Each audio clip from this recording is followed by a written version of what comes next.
Hey guys, uh, boy, twice, 7 days a week, 2 days a week, 1 day a week. Pretty soon it'll be one every other week, and then once a month. We'll see. I don't know what it was. It's crazy. At one point, I was here every day, do a video, talk about something, do my exercises. It was probably just a good combination of things like you need to do the exercises every day. You might as well record a thing while you do them. You might as well do all kinds of crap. I've already done them today. I don't need to do my exercises. I've already done my curls. I've got a little bit of uh, rebuilding to do, I think, in the long head of the bicep up here. So I'm doing a lot of these very like straight lifting. Um, just like it started out with 3 pounds, but I they don't trust me that 3 pounds is just too light. So I've moved to a 5 pound weight. Don't tell anyone. I'm doing other weightlifting, doing some triceps extensions and stuff. Still walking a good bare minimum. It's always more than 5 kilometers a day. But I'm not quite doing. I was hitting these like 6 miles was a little day, 7 miles easy, sometimes 8 or more mile days, and I think what happened is I literally wore my shoes out and needed to get new shoes, and I didn't particularly think about it. I had bought insoles for the shoes on at least one occasion. I had bought insoles when I started walking. I bought replacement insoles. The shoes were just falling apart, and I hadn't bought new insoles a third set. I went and bought new shoes, and then my hips stopped hurting when I would go walking because I was starting to think like, oh, am I just getting old? Are the hips going now? Too. It's like, well, maybe if you wore some shoes that didn't, they gave you some cushion, because we are pounding the concrete out there in San Francisco. We're just blam, blam, blam, blam.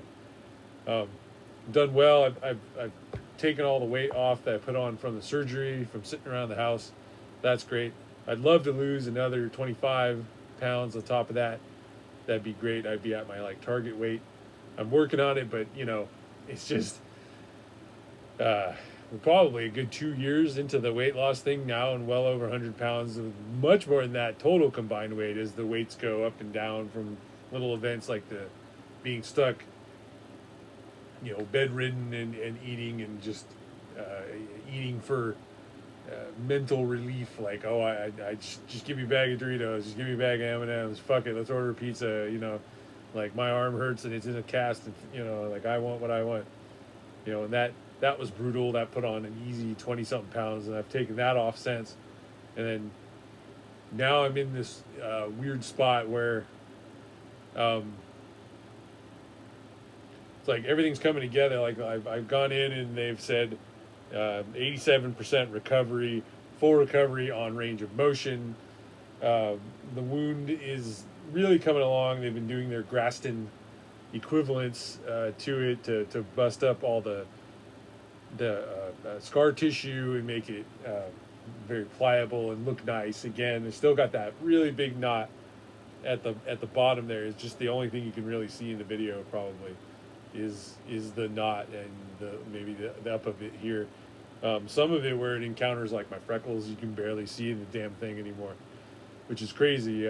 Maybe I'll get the videos on my phone next time and then like hold it up and do a comparison or something. It was brutal. I mean, you can always look at the old videos, look it up, but who really wants to go dig that up and do that? Hopefully we'll do a Wolfenstein tomorrow. It is the plan. The plan is for us to get in here and record something. We've been saying to each other, like, we need to get back on that horse. Andy and I. Gray and I have been looking. He picked up Control, 505 Games, and Remedy. I don't know if that one has really hit him very well. He was looking to play some of what is the name of those games? Crisis, the Crytek, the old Crisis 1 remaster. He may have been done with that or not, but he's got some real like some serious real life stuff he's dealing with right now. So he's got to get that under control first. Um, sounds like he's following the steps to do that. He'll talk about it. We'll talk about it if we talk about it. But that's kind of got us sidelined. Me and him recording stuff. Um, I plowed through a game called Salt and Sanctuary, 2D, very much inspired by Demon Souls, Dark Souls, Bloodborne, FromSoft games. It was apparently a two-man project, and for a two-man project, great game. For something more than two man, a bigger, more serious, larger budget game, maybe has its issues. I think they were. I don't want to say slavishly devoted to making a Dark Souls-esque game in 2D, but something like that, it's like they were like, well, you don't need to explain anything, and you don't, everybody will figure things out, and it's like, you end up just looking stuff up in a wiki because you're like, well, what? Okay, I can join a creed. What is that? There isn't even an NPC. There's an NPC that's a leader of a creed, and you don't even know what a creed is. I'm like, you got to join a creed, and what's that? And you're like, yeah, what the fuck is that? Well, right. There's nothing in the game that says it. It almost comes across as like, what's your religion in the beginning of the game? Because a character asks you, and then he says, okay, you're in this creed, and he puts you in this creed. And basically, it's like this creed worships these gods. This creed worships the Crom of Conan style god. This creed worships the holy god.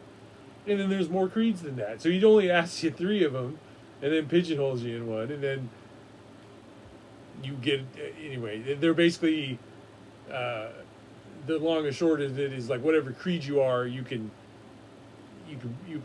go to the leader of it and get quests and do that and level up, and then when you sit down at their Dark Souls campfire equivalent, when you've leveled up, you pick a reward, and you get that reward whenever you sit down, like another healing potion or another mana potion or a thing that gives you a buff on your weapon. And yeah, that leader doesn't even exist. You have to find a item that you put at the campfire, and then the NPC exists, and there's only a limited number of them in the world. There's a limited number of space at each campfire, and so there's all this like weird like resource demands that you don't even know. Like you think, well, maybe I can buy more leadership stones, or maybe there's one for every campfire, and like, no. It wouldn't even make sense for there to be one for every campfire, but at the very least there would be one for every 3 to 4 campfires, or every other campfire or something, and there isn't even that many, but that at least would work. Maybe one for every 3 campfire equivalents. I'm just going on and on about a game that maybe you have no idea how it plays, etc. But I do recommend it. The thing that blew me away, because like I'm saying, the game doesn't tell you anything, was I was near the end of the game, and I kept putting a little figure that made a NPC came out that said basically like, do you want a co-op? But I would talk to him, and he would say press X, and I would press X, and nothing happens, and I could back out of it. And I was like, it doesn't work. Well, it's local co-op, because the co-op in Dark Souls and Demon Souls and stuff like that is online co-op only. This is couch co-op. And you have to but you have to have a second account on the PlayStation and make characters on that account, and then you have to like play the game on the PlayStation you're going to co-op on for a while, and then go back to the other account and invite them in, but it's still couch co-op. And anyway, it was actually really fun. It seemed like they made the enemies maybe a little tougher. They had more hit points, but Andy and I rampaged through it. I wish it had been something we recorded almost. There's a difficulty sometimes though where you get together for more of a leisure, relaxation, enjoyment scenario, and when you're into making and recording games for the internet, every time you just play them for recreation, you're like, well, why didn't I play that for real and for serious and on record and record it? And I got nothing for you, because it's like sometimes you just want to relax, and but then afterwards you're like, oh, why didn't I just record it? And you get a different atmosphere, when you're on tape and stuff. So Sometimes I'd want to. I wish it was like morally okay to record the event without telling the other person, so that everything was like natural. And there was actually like an element to that on PlayStation because everything was always being recorded anyway. So at any point you could hit the share button, and then you had like the last hour or whatever your settings were. I always set it to an hour of gameplay and audio would just be wrote to disk, and then you could do all that, and then you could say to the person like, "Would you mind if I put all these videos together and put them up on the internet?" And then but if you, I guess I could do that here uh, in person, but it would come across a little more sneaky because it isn't just something that my computer naturally does, which is just record everybody's just by default. Unlike the PlayStation, that's what it did. It recorded everything by default. Um, I think I got some River City Ransom stuff I haven't uploaded. I need to get my ass in gear about some of this stuff. I've broken the habit. I'm getting out of the recurring habit. But CD's back in town. He was on a trip. And the trip was like, by definition, like a no internet, no communication trip. And he was like, "Oh, I'm back. I'm sorry if I didn't reply." And I was like, "That was the intent. I didn't take anything personally."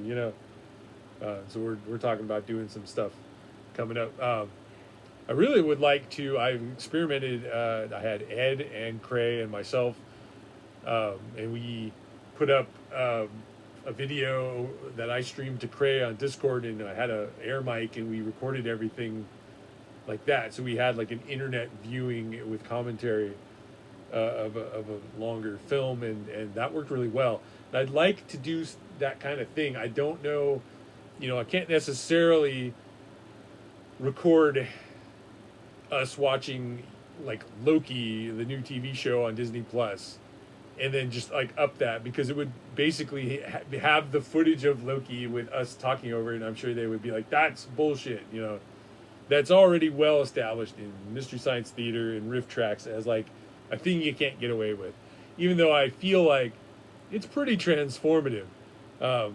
Maybe that would be something to have CD talk about on an event, on a recording one of these times. Like, well, whether he thinks that, because he's properly trained in contract and IP law and stuff. So let's just have Bella pop up here and say goodbye to everybody. What's up, buddy? You gonna run for it?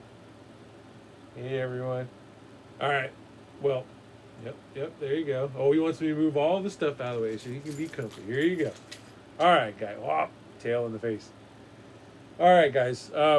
Anyway, so yeah, I'm glad I forced myself to do this. It's such a long video because I feel like when I did them more often, they were better. Like I experimented with this idea early on. Oh, you're back.